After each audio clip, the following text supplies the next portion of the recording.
H3 Conversations is brought to you by Major League Mindset, results on and off the field, and by Jeff Burton Consulting, charting your path to a successful outcome, and by Crozet Sports, family, community, and sports. Hey, welcome everybody to session 3 of H3 Conversations, our final scheduled H3 conversation of the fall, and what a blast this has been. I've actually been really looking forward to this session. We planned this one before the first H3 conversation, and I had to wait all the way until the 6th session to get these guys on this call. So we are so excited to welcome 4 guests tonight. But before I introduce them to talk about the issue of mindfulness, I want to quickly introduce my co-host. Those of you who've listened before will remember Greg Angilly. Greg, introduce yourself, please.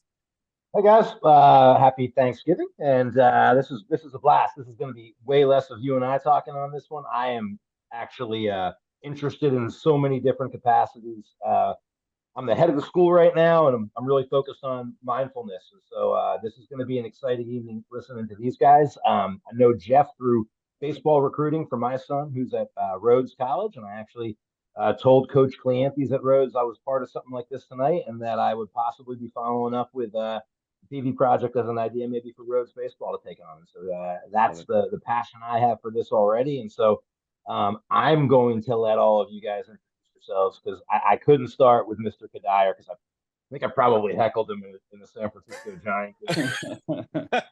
I'm feeling guilty as a 50-year-old to finally put a face with the name and say, I'm in.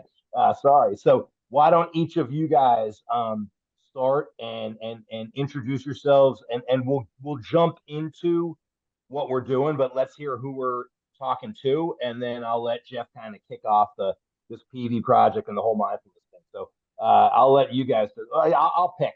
I'm a lacrosse guy. I mean, I know we're mostly baseball dudes, but go ahead, Jake. Fastest game on foot, buddy.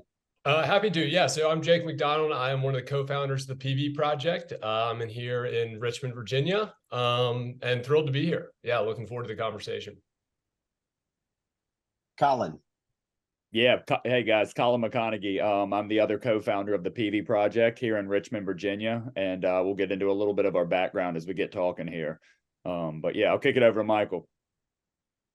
Michael Cuddyer, excited to be here.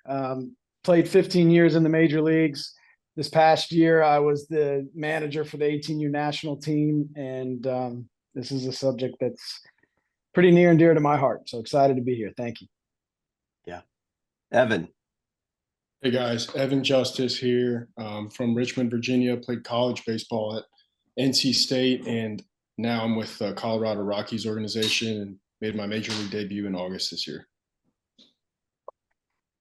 Congratulations on that. And before we get done with this, I want to know what it's like being a pitcher in the Mile High City, but we'll get to that in time. That may come all the way around to mindfulness at some point in time, right? So, all right. Well, I'm really excited about this. This is a subject that, in my opinion, in the culture today, can't be talked about enough. I'm on the board of directors for the UVA hospital. We have a foundation dealing with mindfulness because it's an epidemic in the healthcare field right now. After COVID, one of the things that we realized was that we needed to take care of the people that are taking care of us. The game of baseball is where I spend most of my time these days. And one of the things that I realized as a coach and a player myself is that we need to do a better job of not just training kids how to swing and to throw, but also to think and to believe, because frankly, we know that this game is played between the ears. And again, we may get into games like football and lacrosse and others. Most of our audience will be a baseball audience, but not entirely, right? So if we go into other sports, so be it. What I'd like to start with, because this initially started when one of my clients, actually, who's on the board of the Peavey project, thought that this might be a good connection for us. And boy, was it. So I'd just like maybe, Collin, you to start just talking a little bit about the Peavey project, how it got started, what about the name Peavey? Where did that come from? And what's the purpose? And you and Jake can split this up in any way that you'd like to do it. My guess is you've done this together before. Yeah, I'm gonna let Jake start it. He normally gives us our intro, and I'll follow up at the end here. But yeah, Jake, get us rolling here. Cool. Yeah. So it's named after Alex Peavey, and he's been a mindfulness teacher in the Richmond area for a couple decades. Most notably, he had a great impact with the VCU basketball Rams, so at a Division I basketball level. And he was instrumental. So he was actually one of my lacrosse coaches when I was in high school. And I guess my personal background that led me into Alex and then into mindfulness was in playing lacrosse at Hampton Sydney. I had a cool experience and it was really fulfilling. But I was kind of dumbfounded where it just seemed like the zone was such an elusive thing for me. There were days where the game was slow and I was fast. And then there were days where it was the complete opposite. And it felt like almost like a cruel game. So in grad school, that's all I studied. I was like, okay, like what is the zone? How do I grow it? How do I train it? And mindfulness was a word I kept seeing again and again. And then in 2015, my wife and I moved back to Richmond and had a chance to work at the collegiate school where I first met Alex. And then I reconnected with Alex Peavey and then Collin. And it was special. It was one of those things I describe it as like if you didn't know what basketball was and you walked into a gym, it wouldn't take you very long to be like, that's Michael Jordan and he's really good, right? And so like that was Alex Peavey for us, like his ability to take this concept that can be very ambiguous and just be so direct and clear on this applicable practical skill was magnificent and was so impactful for me and gave me the tools and the skill set to bring words to my experience, like my internal experience. Like I wouldn't have told you like anxiety was a word I would have said like I played with. And in working with him, I was like, well, damn, like, yeah, like that was definitely a factor. So I got so much more aware, and it was the performance piece that drew me in. And once I was able to work with a practice, it was really the mental health component that was a game changer for me. And so being in education for 10 years, we're like, we gotta make this thing accessible. We gotta open this up. And then in 2017, Alex was diagnosed with stage 4 prostate cancer and was given 4 days to live. So it was basically like on Thursday, he was told he wouldn't make it through the weekend. And we had seen for years his ability to connect with student athletes, like, oh, you're nervous for a wrestling match, like let's go to diaphragmatic breathing and slow things down and kind of rely on our training. And so we'd seen mindfulness and competition and performance. We hadn't seen this degree where his ability to lock in and being like, I'm being given a diagnosis of 3 days and I'm making the choice to live. To see something like that, like right in front of our eyes, was so powerful, and only just further pushed us down this path of mindfulness, teaching it, understanding it. And we kind of earned our chops in a pretty competitive environment. As you all know, like 15-year-olds can be brutal. So it was like the ninth and 10th grade health and wellness. Collin and I just like, we jumped in and we like tried to take as many reps as we could, like what works, what doesn't. And we just failed forward like a ton. And try to find the rhythm, like how often, do we do this and what examples work, what doesn't work. And Alex just stayed, like to continue the story, like Alex survived and he lived past his diagnosis. And a year ago, or in 2020, he was actually diagnosed with another stage 4 cancer and he was told he had 8 months to live and he lived past that. So he credits really the entire thing to his mindfulness practice. He started practicing when he was 15. He's like, I knew this practice was for me. I just didn't know why until this diagnosis. So any good that we do is really just a byproduct of the impact he's had on us. So that's a long story, and I'll let Collin kind of fill in the gaps. Yeah, no, Jake hit it on the head. And for me, my backstory, I always start with I'm the youngest of 3 boys, and we all kind of know what goes with that and the world that we kind of grew up in. And I was very fortunate to go off to play college football at the University of Richmond. But in growing up, it was baseball into football into basketball, baseball into football into basketball with all 3 boys. And I go away to Richmond. And I just, like Jake, I loved performance. One of the reasons I was at Richmond, I fell in love with the weight room in high school. I had an awesome high school head coach in Scott Abel, who's now the head coach at Davidson with their football program, went from Amherst to Washington and Lee to Davidson. and just kind of put me on this track where it was, performance kind of became everything for me. And, sleep, exercise, nutrition were all things that I had dialed into in college, but the mental piece was never presented to me. And I was at Richmond when we won a national championship and 3 conference championships when I was there. My class was the most winning class in Richmond history. But again, this is 2009 when I graduate. We weren't talking about mindfulness. We weren't talking about mental health. And when I graduated, unfortunately, when I was a sophomore, I'll tell a personal story that gets me to why I'm here and, doing what I do.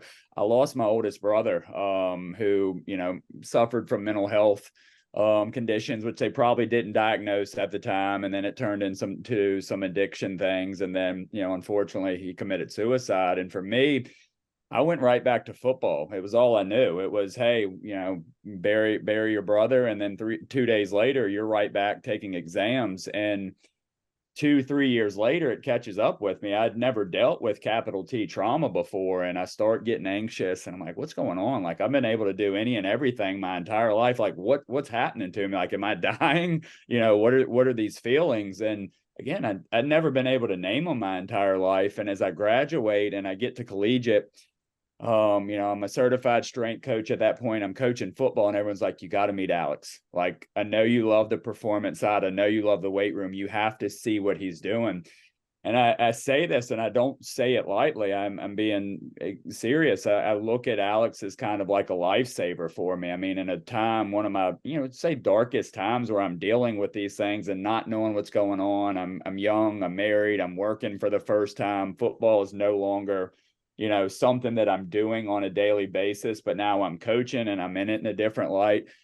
What I learned from mindfulness was how to be human and be okay with being human and not feeling like I had to be this, unshakable, unflappable football player, right? Who didn't have feelings, who couldn't, be sad, who couldn't be fearful, who couldn't be scared. It was like, that's all part of the human experience. And it was never something that was told to me. I'm like, it seems like common sense to me now because I've been doing this for 10 years. But for me, I think the beauty of the work that we're now doing is we go back and it's like, man, if I would have had this when I was in high school, like how much stress I would have saved myself, how much of a different player I would have been. Now, if I can go back and give to other people like Alex has given to me and this world he's exposed me to, like, I think that's what kind of lights the fire for me personally. It's like, I love performance, but I love seeing people be the healthiest version of themselves because that leads to performance. There is no performance without health first and foremost. And that's kind of how we go about this and what it led to. Jake and I had taken 2-year-long programs to get certified to do this, another 6-month program, another year-long program. And then we started the Peavey project after COVID because we just kind of started getting pulled into the community. It was like, hey, we as a business, we're an asset management company. We need this. We started working with college teams, high school teams, and Jake and I, were full-time both at collegiate. And we looked at each other and said, we've got to make this full-time. Like, this is a passion project where we get to honor a guy who's given us so much.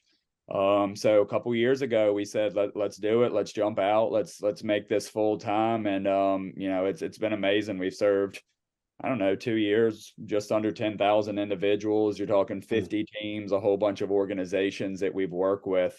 And you kind of feel like, day in and day out, you're showing up and you're giving back so much that was given to you and hopefully setting people up to thrive and be successful and be healthy.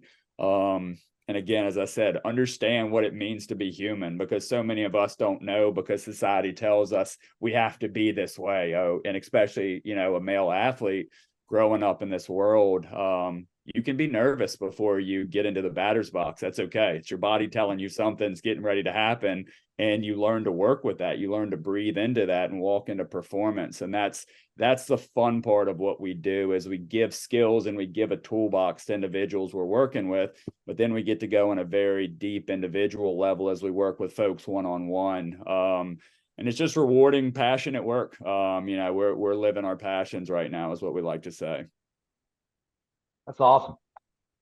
You're really really neat to see, and it's we're going to stay on topic here and ask some questions, but I would say you found something that is far bigger than athletics, and you should continue to pursue it with all your passions because both of you speak from the heart, and that's authentic, and that's what makes it fun.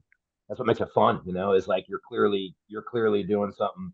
The key to happiness, in my opinion, is that mindful approach to life, right? True happiness, and you're able to live that every day. So I wonder, to the two pro athletes that I got here in my Brady Bunch setup here, how and when, right? I guess Michael, you're far from old, but I think you got Evan by a couple years here, and I Why I wonder. wear a hat, this gray hair. Listen, I got a feeling Jeff and I are winning the age contest here. And it's neat to hear you guys reflect on if I could have found that mindfulness part of life or mindset when I was in high school.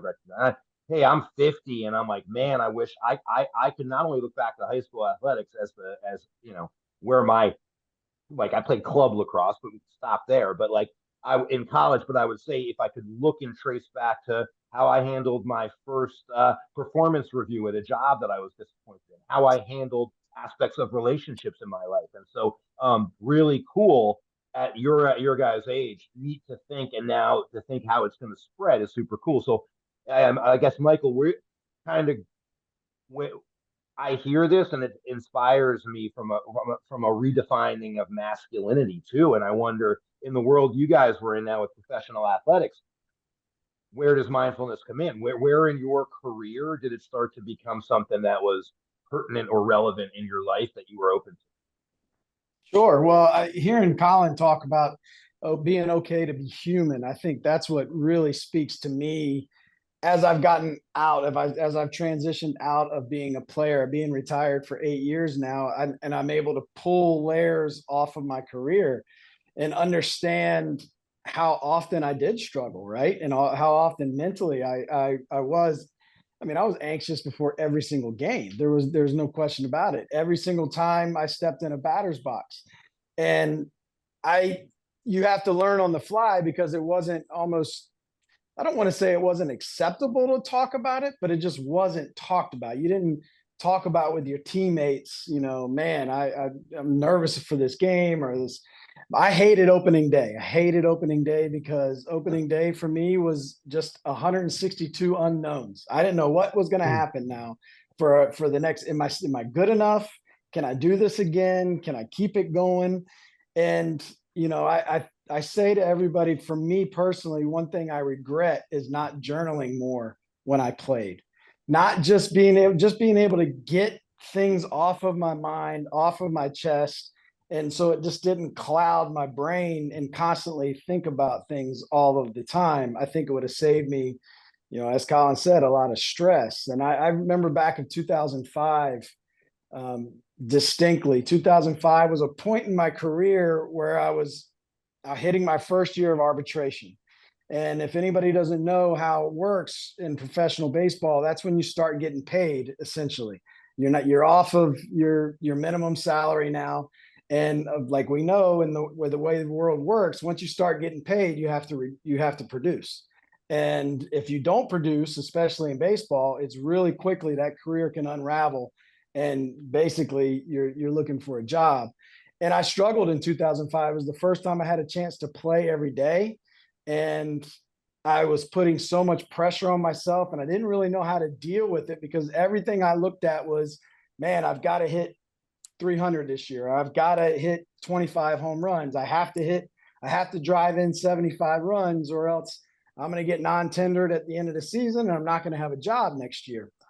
And everything was performance-based. And I really, really struggled. Fortunately, I was tendered a contract, but I made a conscious effort in that offseason of 2005 to 2006 to try and figure out a way to alleviate the pressure I was putting on myself. And for me at that time, because I wasn't equipped with programs like the Peavey Project, which is why I'm so passionate about it now, because giving players, people, these tools is immensely informative, because I didn't have that. So the way I dealt with it was I now was going to sell myself to be the best teammate as I can be.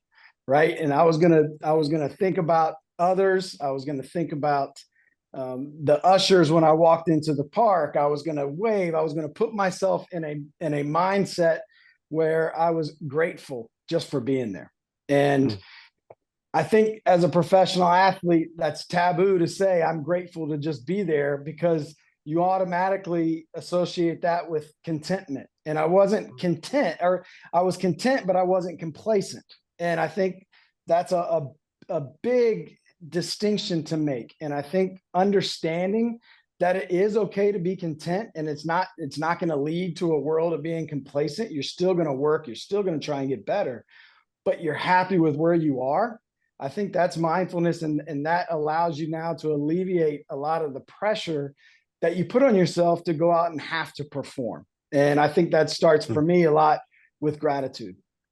So I mean, that kind of is the story why I'm so passionate about the mental health aspect of it.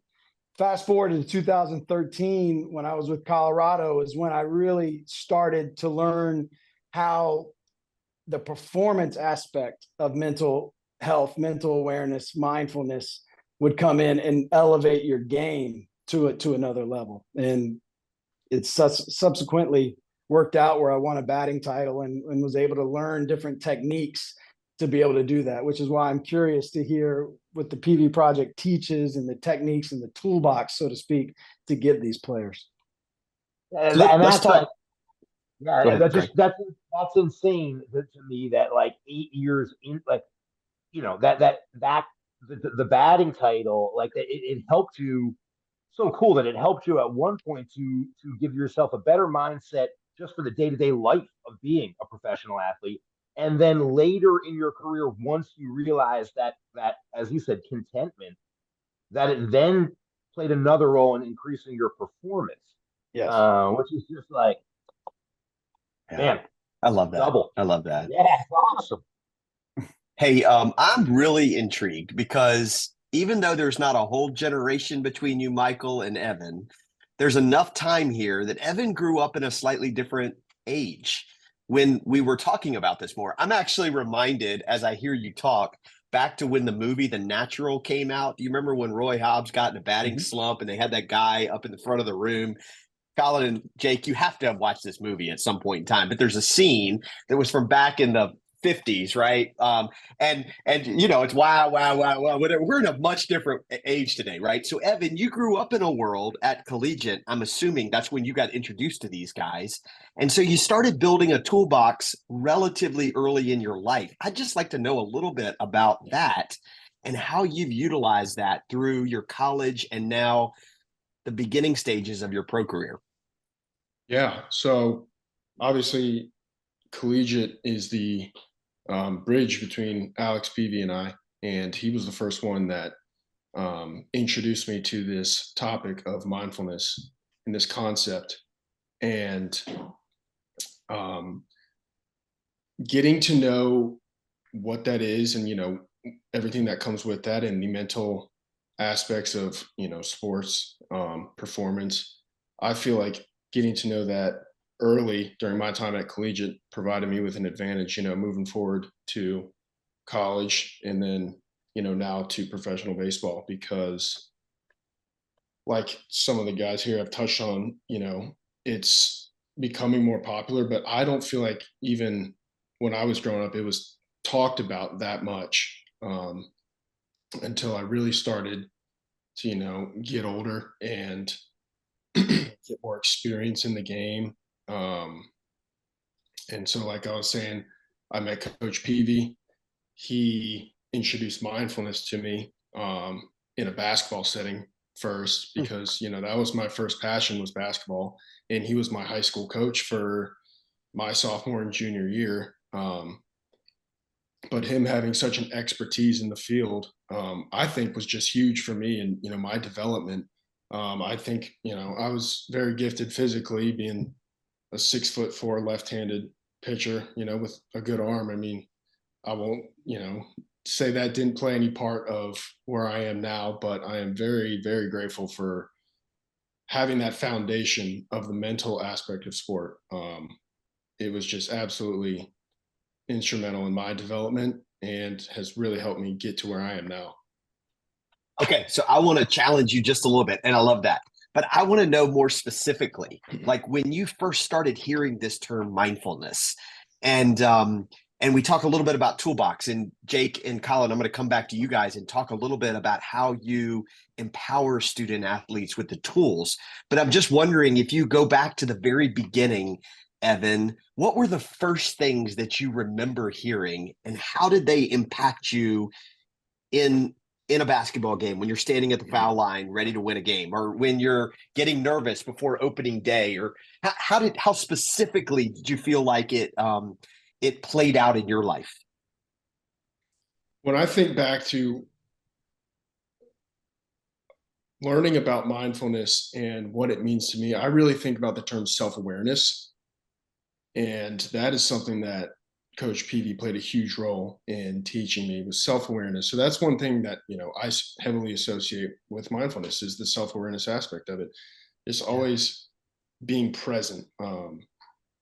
And obviously when it comes to sports performance, that is huge, because your mind has got to be focused on what you're doing, and it's easy to get distracted with so many outside factors going on around you in sport, especially as you get higher up and, the spotlight becomes bigger, the lights are a little bit brighter, the crowds are bigger.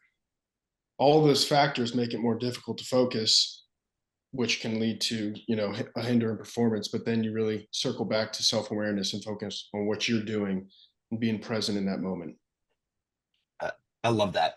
Jake, let me hand this back off to you. We'll kind of go around the horn again, but I'm really intrigued by how. So you work with corporations, you work with teams, and you work with individuals. If Michael came to you and said, "Hey, I'm struggling. Opening day is the best day of the year for any baseball fan in the country," and yet this guy who has reached the pinnacle of his career can say, "It's horrible. Like, I got 162 auditions ahead of me, and I don't know what's going to happen."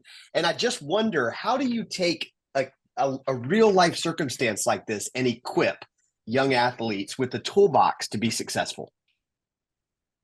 I think one, that's great awareness. Like the fact that you can pinpoint what the challenge is huge. And then we'd say, okay, where do we notice that physiologically? Because with every feeling, there's a place in the body where it stores. For me personally, anxiety stores right here. So the second I feel like my sternum turns into a magnet and starts drawing me forward, that's often a really good time for me to kind of lock in and just notice, okay, are my thoughts getting sped up? Am I becoming more in tune with the distraction than the task at hand? And so tuning into those physiological cues just kind of helps us make this mind-body connection. But from there, we know a lot about, we don't know a ton about the flow state and kind of being in this zone. But one thing we absolutely know is if you are anxious at all, one of the most important things you can do is shrink the challenge. And so there's a challenge skill balance that we really want to navigate. And anytime the challenge is way greater than your skill set, you're going to be anxious. So like, if you've got a 16-year-old, they've never driven, we're in Richmond, Virginia, and I'm like, "Hey, Chief, we're going up to DC, lock and load, like, let's go." Like, skill set, not high, challenge, really high. Like, that's anxious. Like, that's anxiety right there. So we're like, okay, that's not great. The opposite is boredom. So we oscillate between that. So I'm like, all right, like Michael, if it were opening day and you were going against like Tuckahoe All-Stars, that would be boring, right? That the skill set and the challenge does not meet your skill set. Right. And so the way we do that is like, yes, if you're trying to audition for 162 games, you're going to be really anxious. Right. But if we can ground ourselves into the demands of this moment. And so, a tool, if you will, is an acronym as simple as WIN, like what's important now. If we can get really good at asking ourselves that question, it grounds us into the details of this moment and gets us action oriented to respond with wisdom, respond wisely. And I think that's the greatest byproduct of a consistent mindfulness practice, is that how can we respond wisely to the good, the bad, the hard, the ugly, and do so, again and again and again. And through that becomes a muscle. And the more we work out that muscle, we kind of shift this default mode of responding wisely. And so if we do that and we view it as 162 opportunities to practice getting a little bit stronger, often we find that visceral response can shrink a little bit, and it's not going to deteriorate because we're human, right? And as Collin said, we want to celebrate that humanity. But what we find is that the edges will dissolve a little bit. And the better we get at noticing it, if you name it, you can tame it, right? So the better I get at naming it, oh man, I'm feeling a little anxious. That's just my body telling me that something's about to happen. And I fall back to my training, which I've done so much of. I put tens, thousands of hours into this. What's important now is let's be a great teammate and let's hop in the box and see what happens, right? And so that would be kind of like the way we would navigate that situation, for example, if that's helpful. I do love though.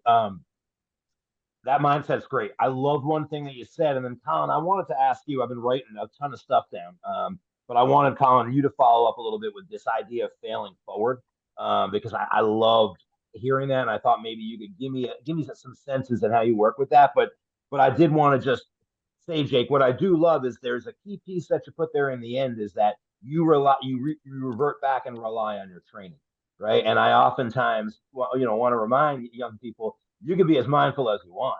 If you're not doing the things you need to do to improve, like the other piece that comes with it, right? Like I would tell you, I could have been as mindful a high school lacrosse goalie as I could have been. I wasn't going to stay after and take the extra 50 shots that the guys wanted to take that the other goalie wanted, right? And so there is a piece of that with the hard work is also really important to get to the spots all you guys did. So I always want to, I love that. And I love that you did say, then you got to revert back and rely on that training, right? Because clearly Michael and Evan have the tool set and then they can revert back to that mindset. But I think it's also important to remind kids, do the work too. You can't just have a great mindset about it. You got to do some work. So Collin, maybe talk to me, failed forward. Love hearing that. And I want you to talk to me about that. Yeah, and let me piggyback on what you just said there. So when we talk about trust and confidence, so we've got a big curriculum that we've put together over the years that talks about what mindfulness is, because I think it's looked at in my eyes. When I met Alex, it was a very fluffy idea when I came out. I'm a middle linebacker. You're talking to me about mindfulness, the pictures I'm seeing or somebody on the side of a mountain in a loincloth with long hair sitting crisscross applesauce, right? And that just, it's wonderful. I'd love to do that 10 years in, but it's not the life I live, right? Mindfulness literally had the worst marketing strategy in the history of marketing strategies in our country, just because it doesn't meet our population where it's at.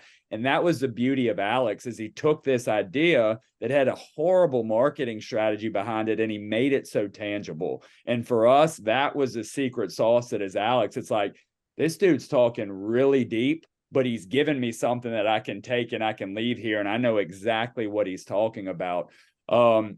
So as we put together this kind of curriculum, it's what is mindfulness? Okay, let's now talk about the neuroscience, the why behind this, because we know we're literally rewiring our brains for certain parts of our brains to be active when I'm performing, certain parts to downregulate. That's the neuroscience. And we get into the power of thought and realizing, hey, we've got 60 to 70,000 thoughts per day. We are very hardwired to seek out the negative. All right. And that's what Michael was talking about. Hey, I've got 162 games. My brain survival instincts kicking in like, oh, shoot, let me think about all 162. And this one right here, you're seeing the worst, right? You're projecting the worst because if I can get through it, I can survive.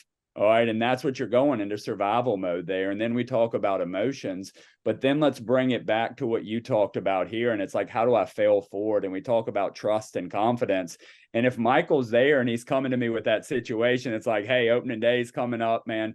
I'm fast forwarding way too far. I'm thinking about 162 games. I'm trying to dial into this moment right now. It's like, all right, let's get to a place where we're talking about trust and self-confidence, okay? Because they kind of go hand in hand. Trust in oneself, right? We can look at as self-confidence. And we get to a place where we trust three things. And you hit it on the head, Greg. Number one is this: I've got to put the work in. It's really simple. If I haven't put the work in, I shouldn't be confident when I step into the batter's box. All right. If I stepped into the batter's box against Evan right now, I have no chance. All right. I can do all the positive self-talk I want. Guess what? I'm striking out. There's no doubt about it. I haven't picked up a bat since I was in 10th or 11th grade. So want to be really clear. You've got to put the work in. That's number one. Number two is this, though. It's reminding ourselves of all the hard times we've made it through. And I'll ask all of you, all five of you, what percentage of the hard times and hard moments have we made it through? And the answer is really simple. You're sitting here right now. It's 100%. All right. And it's reminding ourselves of this fail forward. I can fail and then I can learn from it. And Jake and I are really big with this. We don't like the term fail. We try to get out of it. It's a mindfulness thing. We look at it now. Everyone judges us off of, how'd the game go? It's really simple. They want to know, did you win or did you lose? All right. And for us, it's so much more than that 1 second when the clock strikes 0, right? And the game's over. It's the last out. It's, did I win or did I learn? Right? Every loss sets up an opportunity for me to go out there and to continue to grow. All right. And those opportunities that we consider failures, that's just an opportunity for me to understand where I'm at in this moment and maybe things that I need to do to help myself out moving forward. And it gets us in this growth mindset. Okay. So number one is, have I put the work in? 2, what percentage of the hard moments have you made it through? And have you chose to learn from those and continue to grow? And number 3, I think it's probably, Jake knows I'm really big on this. It's understanding who you have on your team. All right. And when we talk about a sports setting and we're talking to an individual, they're normally like this player, this player, this player, this player. And it's like, yeah, that's your actual team. But then think about all these other people you have supporting you, your parents, your coaches, your teachers, whoever it is. And I always ask the question to anybody I work with individually, is there anything in your life that could happen that you couldn't pick this up and find somebody probably within 10 seconds to support you and help you out? And for me growing up, youngest of 3, I didn't want mom and dad to have to deal with my issues, right? So I kind of put myself into like, I've got to handle this on my own. I need to do this on my own. Talk about decreasing performance. If I let go and I'm like, man, I've got mom and dad who support me. I've got my teammates who support me, my coaches. Who cares if I mess up? All these dudes are here for me no matter what's going on. And you start looking at other people and you start looking at the situation, how you would treat other people. If a teammate came up to you and said, hey, this is going on, you'd be like, how can I help you? Let me know in any way how I'm more than happy to assist in any way, shape, or form. But we don't put ourselves out there to get the same support. So if I go to a place where Michael's like, you know what, Collin, I worked my tail off this offseason. Like, I'm in the best shape I've been in. I'm seeing the ball great. All right.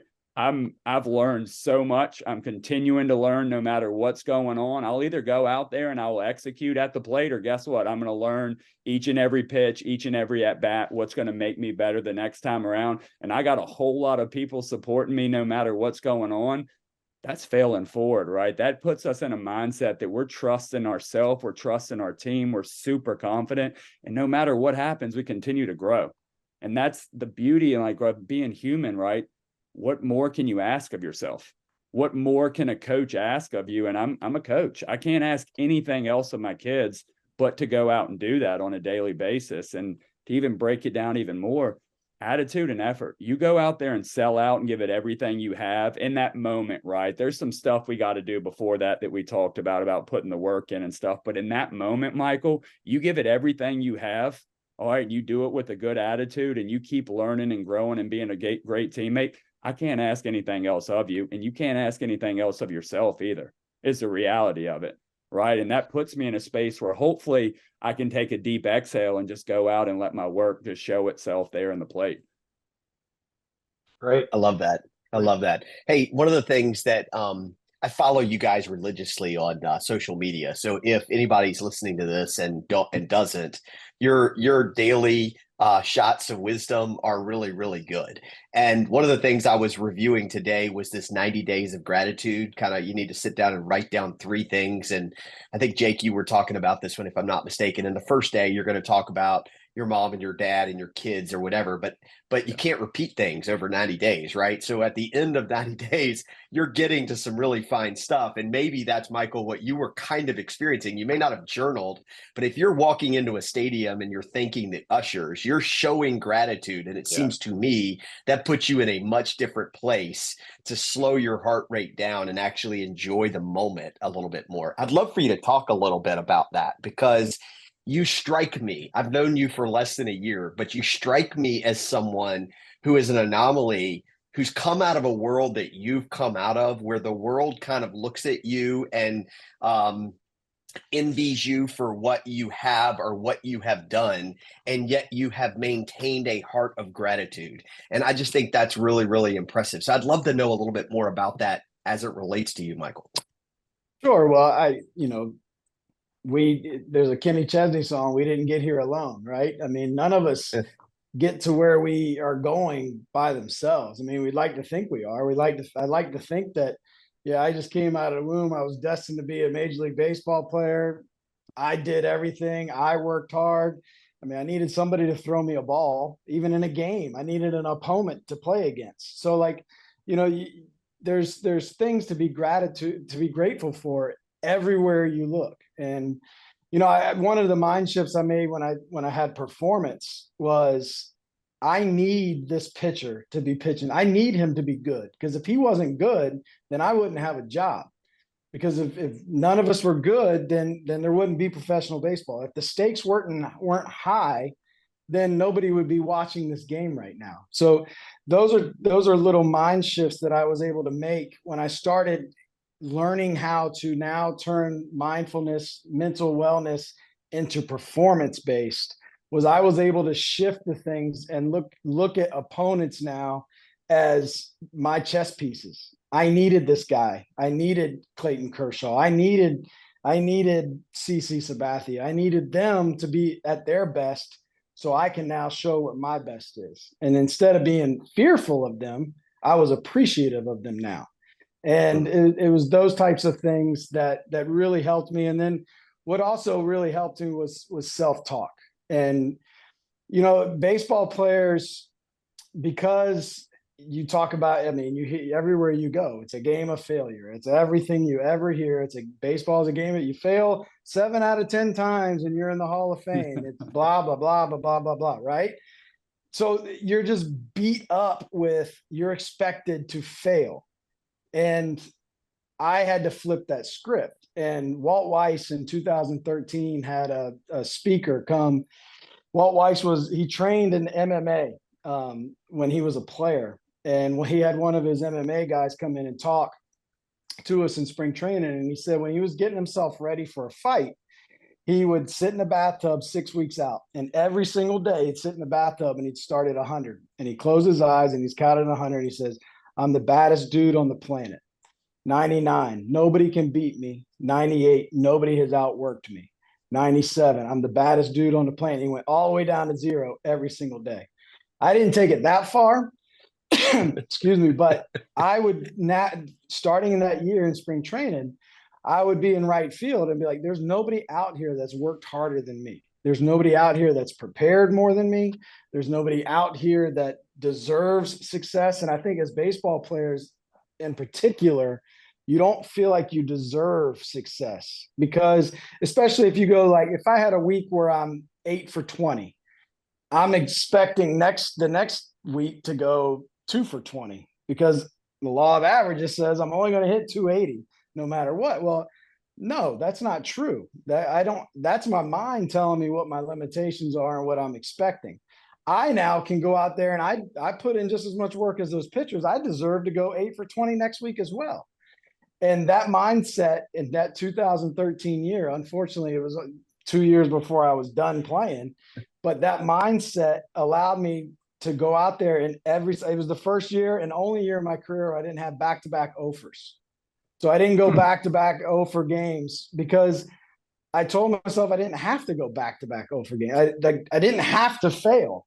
I deserve to go out there and have success. And being able to flip that switch and being able to now use your mind as an asset as opposed to something that's holding you back is something that is an incredible thing to give. And talking about gratitude and talking about giving back, I would be remiss if I wasn't able to share those techniques and those tactics and the things that I learned throughout my career to be able to help deal with anxieties and thrive in that type of pressure pack moment, those types of pressure pack moments. Love it. Hey, Evan, because we're going to run out of time here, and I think this is applicable and interesting. You made your debut this year, right? Yes, I did in August. Yeah. And you came out of the bullpen? Correct. Yep. So you're in the bullpen for your first appearance, and then you have to jog in from the bullpen to the mound. I'm interested in what you were thinking about in that 20 to 30 minutes that it takes you to get loose, get to the mound, and throw your first pitch at the major league level. What do you remember? I want to add two more baseball questions. What stadium were you in? And did you know, was it scripted, I'm coming out of the pen, or were you like, hey, lefty, get up? We were in Camden in Baltimore. Mm-hmm. And no, there was no script. I mean, I was activated on Friday for the start of the series, and I didn't throw Friday, but I made my debut on Saturday. And so they got me and a right-hander going in the sixth when our starter got into a little bit of trouble. They ended up putting him in the game, so they sat me down. And I mean, I was probably ready to go in 3 throws. I made about 3 throws, and I was ready to go in the game. And they sat me down.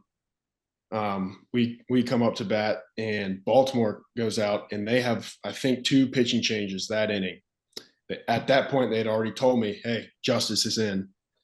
So, I'm trying to stay calm in this moment. But at the same time, I'm like, just get me out there, get me on the field. I don't want to sit around in the bullpen too long, make too many throws, think about it too long. I just wanted to get out there. Baltimore ends up having 2 pitching changes that inning. So I get up and down a couple times. Finally, inning's over, and I get to come in. I'm running it right as I crossed the center field gate. I had just stepped on the warning track. I hear the PA announcer ask everybody to rise to their feet and stand for the singing of God Bless America. So I pause probably 2 steps onto the field, and the flag is right beyond center field wall. Turn around. It was kind of a blessing, honestly, because, with getting up and down so many times, the wheels began to turn, but being able to just stop in the outfield there for a little bit and, listen to God Bless America, a song that I've heard a million times at baseball games, and kind of remind myself, hey, you're playing the same game. I think that was very helpful for me. Finally got out to the mound, and I think after I kind of got myself together, looked at my feet standing there on the major league mound for the first time, I was most nervous to throw the first warm-up pitch. I just wanted the catcher to catch it. I didn't want to airmail him or spike it or anything. But once I got that out of the way, I felt like I gathered myself and went from there. How did it go? Yeah. I don't even remember. How did it go? So I walked my first batter on 4 pitches. Just how I dreamt it up, Catcher came out, gave me a pat on the back, and said, "Hey, congratulations, you made it. You're a big leaguer, but it's time to go." First pitch I threw after he came out there was right down the middle, and from there it was pretty good. Just started filling up the zone. Ended up giving up a run, but walked away with 2 strikeouts. Made a pretty big adjustment after those first 4 pitches too. So it was pretty amazing though. Awesome. Congratulations, by the way. Yeah, thank you. Michael, that's a pretty cool. Go ahead. Go ahead. No, Jeff, go ahead. No, I was just going to say, Michael, you've seen a lot of young guys come up and make their debuts like that. It's a pretty special time, isn't it?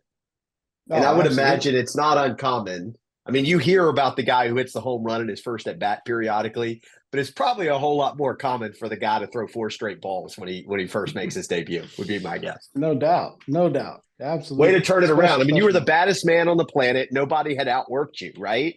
I mean, That's right. Greg, go ahead.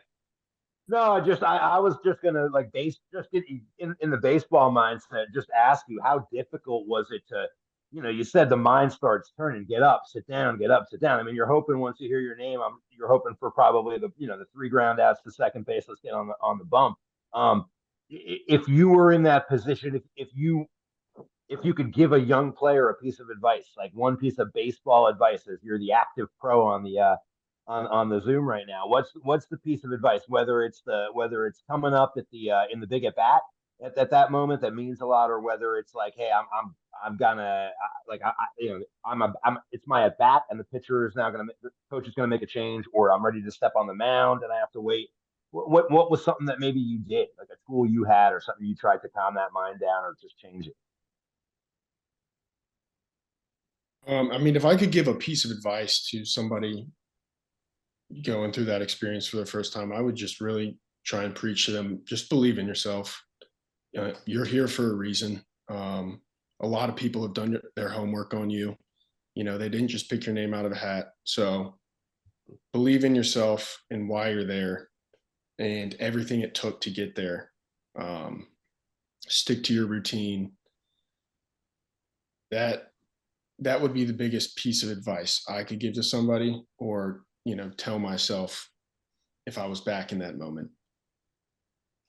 It's awesome. Great. I still think you probably in life end up throwing the first 4 balls anyway, but that's awesome. Hey, I have something I want to ask.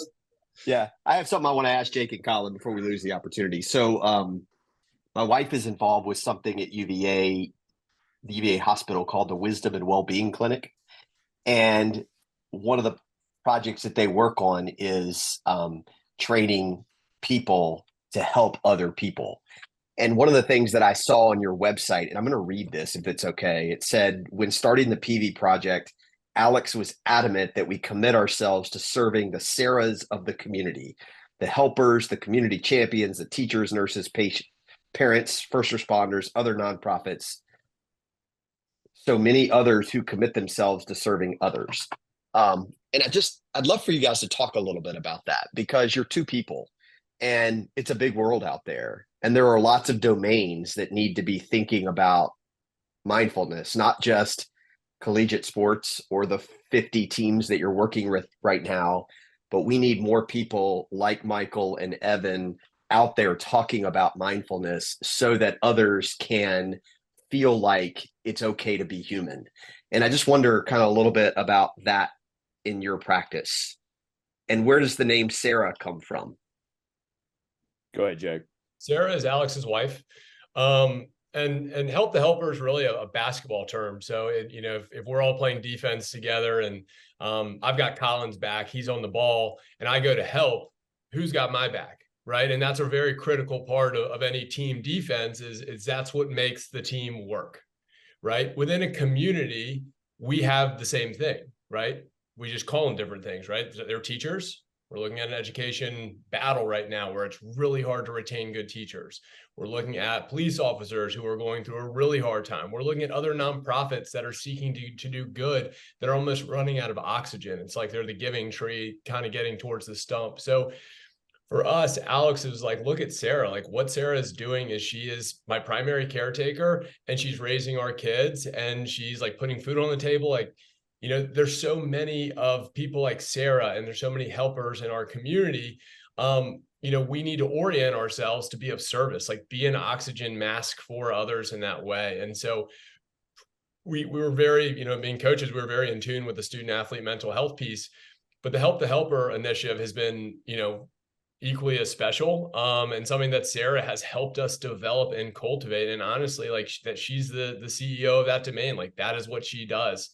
So that's going to be our intent. So we work with groups like other nonprofits. There's a group called Cancer Retreat Center here in Richmond. So anybody that's being impacted by cancer, whether you're a patient or a caregiver, we provide training, every once a week. or we'll work with Henrico County Police. We've done maybe 30, 40 hours just in the past year or so working with them, their SVU unit. So really trying to connect. I think we've got a daycare coming up. Like, I mean, I can barely handle a 2 and a 3-year-old, just 2 of these little guys. So imagine having a whole class of them. Just makes me respect what they do and the amount of just like love and attention and intention they put in. So the more we can be a resource and equip them with skills to, gracefully, do their jobs. And we're not coming in there to give them $1 million, but if we can give them some tools to turn down the anxiety, turn down the stress, increase the moments of clarity, that's awesome. Right. And that's something that we're committed to doing. And Jeff, I'll add to your point there. You said, how do we get more guys talking about this in the community? I think that's part of what we're so passionate about is, let's just say 100 years ago, 150 years ago, 200 years ago, you said like, hey, I'm going for a jog, right there. What are you running from? Why are you going for a jog? Right. And now it's, oh, you're going to exercise. Awesome. You take care of your body, right? That's not second guessed. Hey, I'm going to the gym. Awesome. Good for you. If you said, hey, I'm going to go meditate for 10 minutes, somebody probably look at you. You doing okay? What's going on there? You okay? You need some help? It's like, no, I'm just taking my brain to the gym. Like I take my body to the gym all the time. Why wouldn't I take the most important thing to the gym to allow me to be here, to be present, to perform at a high level and to go serve other people? I think that's kind of the kicker with us and the secret sauce with Alex. We practice mindfulness so that we can be present and take care of ourselves so that we can then go serve others. So that I can then be a great husband or try to be a great husband. We'll let my wife be the judge of that, but then show up for my kids, right? Show up for the guys that I'm coaching constantly, show up and be present for this talk right now. That's the beauty of it. And I think the more that guys like Michael and Evan and LeBron and Steph Curry and Russell Wilson and these guys are talking about it, it starts to normalize it and that starts to trickle down.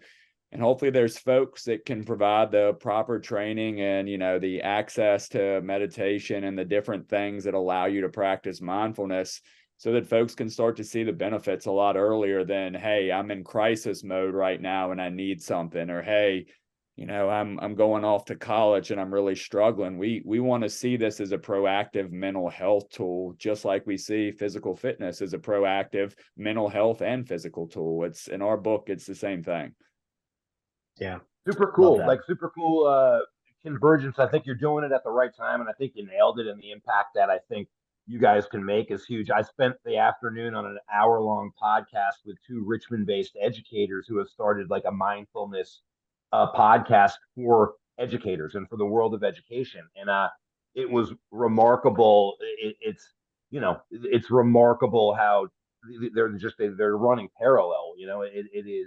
It is for your guys' focus with some of the things you're doing, and in particular for athletics, that's wonderful. It's so neat to see that's also going on in a parallel way to help educators. You guys are doing it for first responders, or the Help the Helper program, and that's a pretty cool time for this type of stuff to be going on. So I think it's just overall, it's just so inspiring. Like all 4 of you are just, it's a really neat thing. Like I've done a bunch of these with Jeff. We've met some unbelievably interesting people, but holy cow is what the 4 of you are talking about and doing transcend athletics.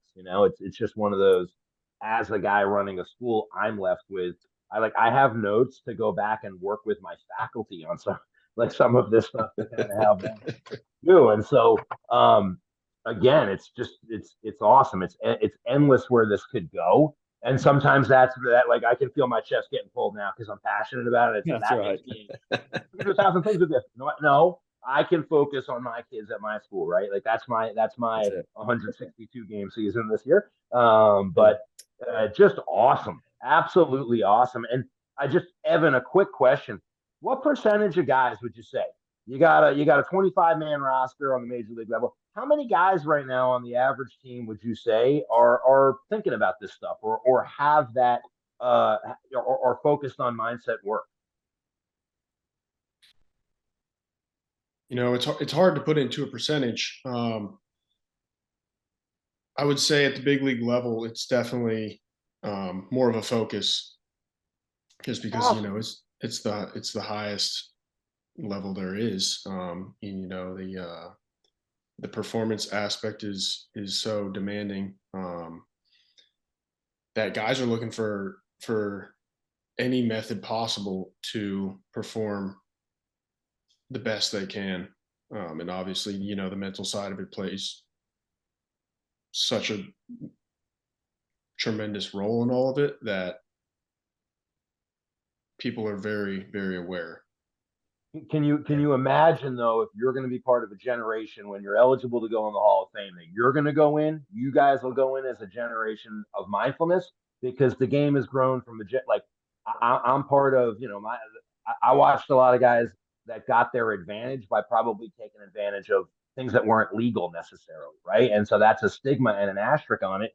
And good for you if you and your generation of guys that are playing the game at a really high level go in as the generation of mindful individuals. I'll go right back up to Cooperstown, bring my boy back up there and look at the whole generation. It's just awesome. It's awesome. You can tell, I'm passionate about this, and I had no idea the level of, I know of Michael Cuddyer. I've seen your boy play, but I didn't know at all that was part. And this is just so awesome, man. Awesome.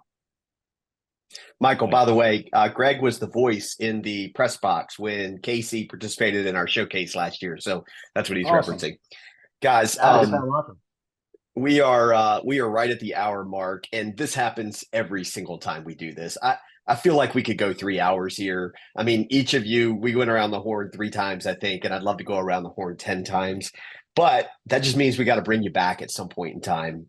Continue to do the great work that you are doing. I am so thankful for Amanda for introducing us.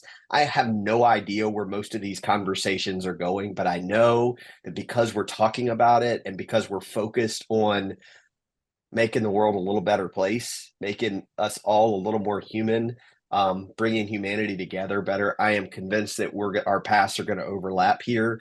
I can think of a bunch of baseball teams that would benefit from your help right now, and probably a couple of corporations as well. Maybe it's the Colorado Rockies or the Minnesota Twins, for all we know. I don't know. Certainly it could be the Friends School in Virginia Beach. But whatever we can do to help you guys, if you're listening to this thing, www.Peavey Project with an E, right, Jake? The Peavey Project with an E.org. You can learn a lot more about these guys. They are a nonprofit, so if you want to donate, feel free to do that. I'm sure it would be appreciated. I just can't thank you guys enough. You're special individuals, and you're all invested in other people, and I'm just so thankful to know you. So appreciate you being on our conversation here, and if we can ever do anything for you, please let me know. All right. Thanks so much. Good night, guys. Appreciate it. Thank you. H3 Conversations is brought to you by Major League Mindset, results on and off the field, and by Jeff Burton Consulting, charting your path to a successful outcome, and by Prose Sports, family, community, and sports.